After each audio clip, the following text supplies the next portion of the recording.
जिसको मारा गया है, जिसका पेट काटा गया है, उसके पेट से बच्चा निकाला गया है और बाद में वीडियो में उसकी तो आंतें भी दिखाई दे रही हैं, वो भी तो किसी की बेटी थी ना। तो उसने बोला था कि मैं ईडी सेंटर से लेके दूंगी या किसी गरीब माँ बाप से लेके दूंगी। अच्छा। इस चीज़ का नहीं था बोला, मुझे था ना बताया। उससे एक दिन पहले जो है ना, मैंने उससे अपने पैसों का मुतालबा किया था कि मेरे पैसे जितने भी तुमने लिए हैं ना वो मुझे वापस कर दो, और मेरे शोहर को बताओ कि इसने मेरे कहने पे तुमसे ये झूठ बोला हुआ है। मुझे उस आपकी चीज़ माँ तो ये कहती गई है, जब वो उसको पकड़ा है, उसके इंटरव्यूज़ किए गए हैं, तो वो तो ये कहती गई जी मैं तो अपनी बेटी का घर बचाने के लिए गई थी, मेरी बेटी बांझ थी, मैं तो उसके बच्चे के लिए कोशिश कर रही थी। इस तरह हम बच्चे किसी का घर उजाड़ के, किसी के बच्चे को, किसी की बीवी का पेट चाक करके मार के अपनी बच्चियों का घर बचाया जाता है? नहीं। फोर्स कौन करता था बच्चे के लिए कि बच्चा लाओ, नहीं वरना तलाक हो जाएगी, वरना घर छोड़, घर से निकाल देंगे? फिर जाहिर सी बात है इरम ने यह भी शेयर किया होगा कि हमारा ये प्लान है, हम उसको जिसको कत्ल किया मकतूला को, उसको गोलियां खिलाएंगे, फिर उसका गला काटेंगे, फिर पेट चाक करेंगे, फिर बच्चा निकालेंगे। इतनी गहरी दोस्त है, शेयर तो उसने किया होगा। अस्सलाम वालेकुम नाज़रीन, आपका मेज़बान मुजाहिद नयाब आपकी खिदमत में हाजिर और आप देख रहे हैं एमएन पॉइंट। नाज़रीन, तारीख का सबसे अफसोसनाक वाक़या सियालकोट समड़ियाल में होता है, जहाँ पर एक खातून को पहले कत्ल किया जाता है, बाद में उसका पेट चाक करके उसके पेट में से 7 माह का एक बच्चा निकाल कर दूसरी औरत को देने की कोशिश की जाती है। उसी दौरान वो बच्चे की भी डेथ होती है। उस लड़की को जिसके पेट से बच्चा निकाला जाता है, उसको एक संदूक के अंदर बंद करके घर के अंदर दबा दिया जाता है। कि मामला क्या है, इतना हाईलाइट होता है सोशल मीडिया के ऊपर। उसके बाद मुलजमान भी पकड़े जाते हैं, एक माँ पकड़ी जाती है, एक डॉक्टर पकड़ी जाती है। इस केस का जो मेन किरदार है, मास्टरमाइंड जो लड़की है, किरण मेरे साथ मौजूद है, बात करके जानते हैं कि इसका कौन सा आइडिया था या इसके जहन में ऐसा कौन सा ख्याल था कि पेट चाह करके बच्चा लेना था, या इस दुनिया में और बच्चा लेने का कोई रास्ता नहीं था इसके पास। अस्सलाम वालेकुम किरण, ऊंचा बोलना है। अस्सलाम वालेकुम। वालेकुम सलाम। कितनी उम्र है? तकरीबन 25 साल। 25 साल उम्र है। जी। शादी कब हुई थी, कितने साल हो गए हैं? 11 साल। बच्चा क्यों नहीं हो रहा था, क्या वजह थी, तो क्या मसला था, बताएं। डॉक्टर के पास चेकअप के लिए जाती थी, एक्स का मसला बताते। आपको मसला था, शोहर में मसला था, आपने प्रॉब्लम थी? जी। कितने साल से मेडिसिन वगैरह ले रहे थे या नहीं ली? मेडिसिन लेने की कोशिश ही नहीं की? नहीं, मेडिसिन ली है। ली थी, जी। नहीं हुआ मसला? नहीं। उसके बाद फिर ये आइडिया कैसे आया कि एक औरत का पेट चाक करवाना है, उसमें से बच्चा निकलवाना है? ऐसा कुछ भी नहीं था। खुद को माँ बनने का शौक था, दिल में ये था कि मैं किसी बच्चे की माँ बनूंगी, उसके नखरे उठाऊंगी, नाज उठाऊंगी, दिल में शौक था। वो भी तो माँ थी ना, जिसका पेट चाक किया गया, जिसके पेट में से बच्चा निकाला गया, वो माँ नहीं थी? जी। किसका आइडिया था, ये प्लान किसका था, करना क्या था? मुझे इस चीज़ के बारे में बिल्कुल भी नहीं पता। मेरी इरम से बात होती थी बस, वो भी मैंने घर में झूठ बोल दिया था उसके कहने पे।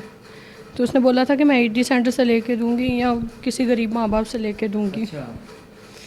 इस चीज़ का नहीं था बोला, मुझे इरम के साथ आपका क्या रिलेशन था, कैसा ताल्लुक था, और इरम जो है ये बेसिकली क्या थी पेशे के लिहाज से? डॉक्टर बताते हैं। डॉक्टर थी या डॉक्टर की बीवी थी? वो खुद भी चेकअप वगैरह करती थी, तो यही बोलती थी कि मैंने ये सब सीखा हुआ है, कोर्स किया हुआ है। अच्छा, चेकअप वगैरह करती थी, जी। यानी कि अताई डॉक्टर थी। आपने उसको क्या कहा कि किसी का पेट चाह करके मुझे बच्चा निकाल दें? नहीं, तो मेरी उससे ईदी सेंटर से लेके देने की, क्योंकि वो कराची में भी वहाँ पे रहती थी। अच्छा। उसके मायका था। उसने बोला था कि मैं वहाँ से कराची से ईदी सेंटर से लेके दूंगी। किरण, इस सारे मामले में आपकी माँ का बड़ा किरदार है। आपकी माँ जो है वो उसकी बराबर की शरीक है, और आपका तो एक ये मास्टरमाइंड आपको कहा जाता है, आपका ये प्लान है बहुत बड़ा। तो आपकी वालदा आपका घर बचा रही थी, किसी का घर उजाड़ के? मुझे नहीं पता वो कैसे बीच में उसके साथ शामिल हुई हैं। अच्छा। मुझे उस आपकी चीज़ माँ तो ये कहती गई है, जब वो उसको पकड़ा है, उसके इंटरव्यूज़ किए गए हैं, तो वो तो ये कहती गई जी मैं तो अपनी बेटी का घर बचाने के लिए गई थी, मेरी बेटी बांझ थी, मैं तो उसके बच्चे के लिए कोशिश कर रही थी। इस तरह हम बच्चे किसी का घर उजाड़ के, किसी के बच्चे को, किसी की बीवी का पेट चाक करके मार के अपनी बच्चियों का घर बचाया जाता है? नहीं। क्या लगता है आपकी माँ ने बिल्कुल सही किया था? नहीं। ऊंचा बोले ना, आवाज़ क्यों नहीं निकल रही आपकी? नहीं। जब ये मामला हुआ था, आपको किसने बताया था कि आपकी माँ ने इतनी बड़ी कुर्बानी दे दी अपनी बेटी के लिए, किसी की बेटी का, किसी की माँ का पेट चाक कर दिया है? मुझे उससे दूसरे दिन पता लगा था। पता लग गया था? जी आपको इन्होंने बताया था कि हम इस तरह बच्चा आपको देंगे और आप उस बच्चे को पालेंगी, पोसेंगी, अपने घर में रखेंगी? नहीं, इस तरह से नहीं था बोला। किरण, कुछ तो प्लान था ना, ऐसे तो कोई नहीं ना एकदम से कोई किसी का पेट चाह करके बच्चा आपको देता तो आप कहते जी मेरे पेट से बच्चा निकला है। कोई तो प्लान था ना, घर में क्या ड्रामा था, क्या आपका प्लान था कि बच्चा आएगा, कैसे आएगा, पूरी बात बताएं। बस अब ये तो आपने जो करना है कर लिया है। मेरी इरम से ही बात हुई थी, इरम ने मुझे बेबी ट्रांसफ़र करने का बोला था। तो उसके बाद इसने बोला, जिससे डॉक्टर से बात हो रही थी उसने बोला था कि अगले मंथ जो है ना बेबी ट्रांसफ़र कर देंगे। उसके बाद उसने बोला कि वो डॉक्टर की डेथ हो गई है और घर में मैंने, यानी कि जब उसने डॉक्टर ने बोला था ना कि अगले मंथ तुम्हें कर देंगे 2 माह का बेबी ट्रांसफ़र, तो इसने बोला था कि तुम अभी घर पे बोल दो। तो उस वक्त मैंने अपने घर में अपने शौहर को बोला, अपनी माँ को भी बताया। अच्छा किरण, ये प्लान था कि आपने अपने घर में अपने शौहर को ये बता दिया था कि मैं हमला हो चुकी हूँ, मैं खुद बच्चा पैदा करूँगी, और दूसरी जानिब से वो जो फेक अताई डॉक्टर है इरम, उसका ये प्लान था कि वो आपको किसी का बच्चा ला के देगी, आप अपने घर में ये कहेंगे कि ये बच्चा जो है ये मेरे पेट से पैदा हुआ है। जी इसी तरह था, जी यही प्लान था। जी आपके ससुराल वाले या जो आपका जो शौहर है जिसके साथ आप ज़िंदगी गुजार रही हैं, जाहिर सी बात है शौहर के साथ बड़े राज होते हैं, बड़ी बातें होती हैं, उसको पता नहीं था क्या वो पागल था या फुद्दू था? उसको पता नहीं चला कि मेरी बीवी हमला हो चुकी है? बताया नहीं था आपने? बताया था, क्या कहा था? यही कि मुझे हमला हो गया है। हमला हो गया है? उसको नहीं पता चला कि मेरी बीवी है? शौहर तो हर चीज़ समझता है। काम क्या करता है वो? कुछ नहीं, खेती बाड़ी करते हैं। खेती बाड़ी करता है। जी घर बचाने के लिए आपने किसी की ज़िंदगी उजाड़ दी, फिर एक मासूम बच्ची को यतीम कर दिया, ऐसे ही है? मैंने नहीं किया। आपका घर अल्लाह के बनाए गए इंसानों की जान से ज़्यादा कीमती था मेरे ख्याल से। नहीं, फोर्स कौन करता था बच्चे के लिए कि बच्चा लाओ, नहीं वरना तलाक हो जाएगी, वरना घर से निकाल देंगे? किसी ने भी नहीं। तो फिर इतनी बड़ी नौबत क्यों आई?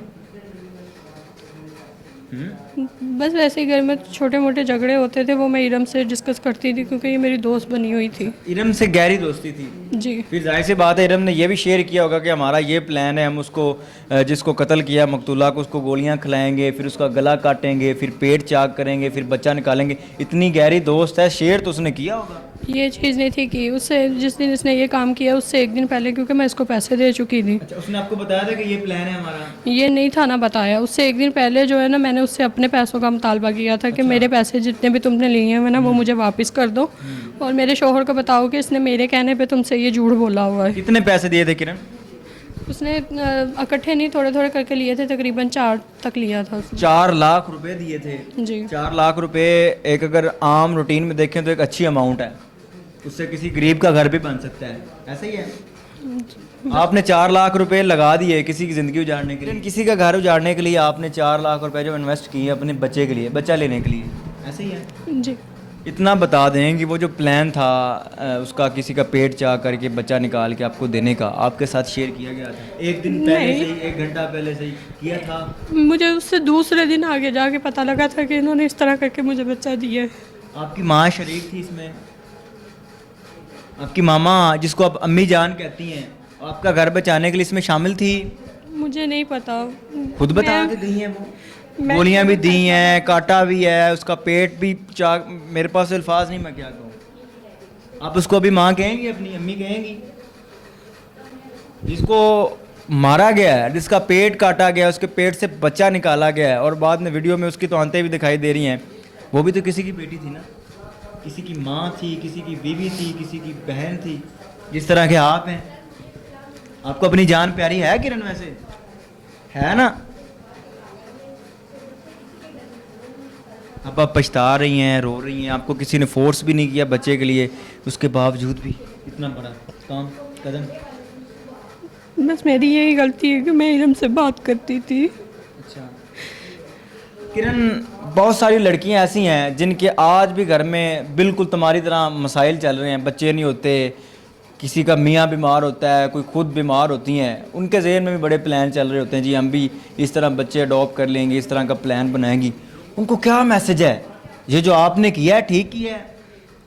इंसानों वाला काम हुआ है ये?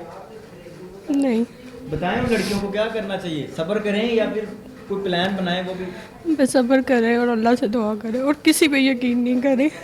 किरण, आप अल्लाह से दुआ करती थी? शायद कि आपको अल्लाह पर यकीन होता तो आज आप यहाँ पर ना होती। ऐसे ही है ना? अब आगे अल्लाह पर यकीन करेंगी, नमाज पढ़ेंगी, तौबा करेंगी अपने गुनाहों की? जी। अपनी माँ के लिए कोई एक बात, कोई एक अल्फाज जो जहन में आता हो कि कोई औरत किसी का पेट चाक करे तो उसको आप क्या कहेंगी? अपनी माँ ना समझे, एक औरत देखें कि आपके सामने एक औरत किसी का पेट काट रही है, उसको आप क्या कहेंगी? आपके नज़दीक वो औरत क्या होगी? बस इतना बता दें, बता दें ना आप। खैर नाज़रीन, अब नदामत है, अब अफसोस है, अब शर्मिंदगी है, और इस शर्मिंदगी का, अफसोस का कोई फ़ायदा नहीं। जब कोई भी मुजरम पकड़ा जाता है, जब कोई भी इंसान गुनाह कर लेता है और गुनाह के बाद उसका एहसास होता है, फिर तौबा इंसान तो लाजमी करता है, लेकिन वो तौबा किसी काम की नहीं होती। अब इस खातून का प्लान था, इसने पूरी कहानी रची, पूरी कहानी रचाई, उस डॉक्टर को बताया, 4 लाख रुपए खर्च किए, जिस 4 लाख रुपए से किसी एक गरीब का घर बन सकता है इस महंगाई के दौर में। इस औरत ने 4 लाख रुपए खर्च किए, अपनी ज़िंदगी बर्बाद की, अपनी माँ की ज़िंदगी बर्बाद की, उस डॉक्टर लड़की की ज़िंदगी बर्बाद की, और वो जो औरत जिसका पेट चाक किया, जिसके पेट से बच्चा निकाला, उसकी ज़िंदगी बर्बाद की, और उसके बाद उसके जो पीछे बच्चे छोटे छोटे हैं जिनका अब कोई सहारा नहीं, यतीम हो चुके हैं, उनकी भी ज़िंदगी बर्बाद की। आज ये थाने के अंदर खड़ी हैं, आज रोने का, शर्मिंदा होने का, आंखों में आंसू लाने का कोई फ़ायदा नहीं। हमारी इनसे कोई कोई लड़ाई नहीं, कोई ज़ाती मकसद नहीं, कोई ज़ाती हम इनको जलील करने के लिए नहीं आए। हमारा मकसद ये होता है कि ये प्रोग्राम रिकॉर्ड करके आप तक एक अवेयरनेस मैसेज पहुँचाएँ कि आपके जहन में भी बड़े प्लान, बड़ी बातें चल रही होती हैं कि हम ये करेंगे और उसके बाद सक्सेस हो जाएंगे। हर जुर्म, हर कहानी एक ना एक दिन सामने आती है, हर जुर्म पकड़ा जाता है, हर मुजरम जो है वो पकड़ा जाता है, चाहे वो छोटा जुर्म करे, चाहे वो बड़ा जुर्म करे। लेकिन ये जो वाक़या है, इसने तहरीक को हिला के रख दिया है, इसने तहरीक को हिला के रख दिया है कि पाकिस्तान में इस तरह का पहले कोई वाक़या नहीं हो कि एक औरत का पेट जो है वो काट के उसमें से बच्चा निकाला जाए। इंसानियत भी इस पर, मैं कहता हूँ, शर्मा गई थी। और वो जो औरत है जिसने बच्चा निकाला, वो तो इस टाइम जेल में चली गई हैं। उसके बाद ये मोहतरमा आज रो रही हैं, शर्मिंदगी का सामना कर रही हैं। इस शर्मिंदगी को कोई फ़ायदा नहीं। मेरी आपसे गुजारिश है कि अगर आपके जहन में कोई इस तरह का प्लान चल रहा है, कोई इस तरह का कोई दिमाग में आपके कोई सीन है, तो उसको अवॉइड करें, अपने अल्लाह से मांगें, क्योंकि अल्लाह के बनाए गए वादे, अल्लाह की बनाई गई सोच और अल्लाह की कलम से लिखी गई किस्मत, तकदीर कोई नहीं बदल सकता। अगर मांगना है तो नमाज में मांगें, कुरान पढ़ें, सजदा करें और अल्लाह से मांगें, इंशाल्लाह ज़रूर मिलेगा। इस वीडियो से आप क्या सीखते हैं, अपनी कीमती राय का इज़हार ज़रूर कीजिएगा। देखते रहिए एमन पॉइंट। अल्लाह निगहबान।